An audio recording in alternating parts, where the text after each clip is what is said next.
Turning now to the latest developments on the debate over vaping. A federal judge is expected to uphold Massachusetts' 4-month ban on the sale of vaping products, at least for now.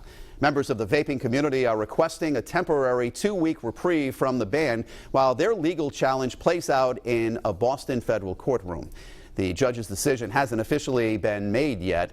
Meanwhile, Rhode Island, the state's more lenient 4-month ban on flavored products is still in effect. Tonight, we're talking to health officials to learn more about why they're so concerned about e-cigarettes. Eyewitness News reporter Caroline Goggin joins us now live from the newsroom with more. Caroline?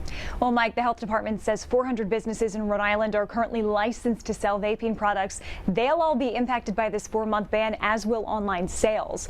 Meantime, a specialist at Rhode Island Hospital tells me that doctors are still trying to pinpoint the exact root of the problem when it comes to e-cigarette use.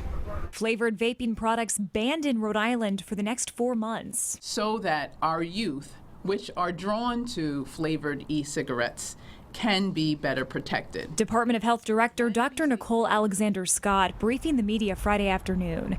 This comes in response to an executive order signed by Governor Raimondo last week authorizing the DOH to take this action, an idea applauded by Rhode Island's chapter of the American Lung Association. We're certainly have been seeing an increase in the amount of young people using those products here in our state, but we're also seeing that because these products are so addictive, that's also leading young people who maybe never were smoking combustible cigarettes to start with an e-cigarette and then transition over into a more traditional tobacco product. The Department of Health says there have been 2 reports of vaping-related lung illnesses in Rhode Island.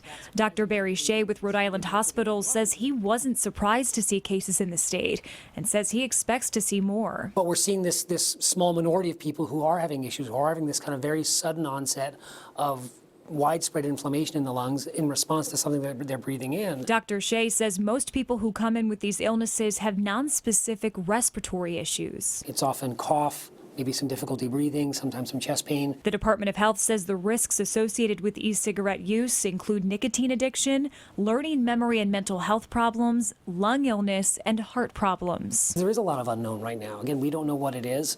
We don't know what the risk factors are.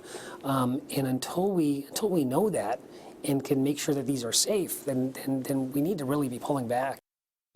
Dr. Shea also says there has not been a common denominator in any of the reported vaping-related illnesses so far. He also says doctors still don't know what the long-term consequences of vaping are just yet.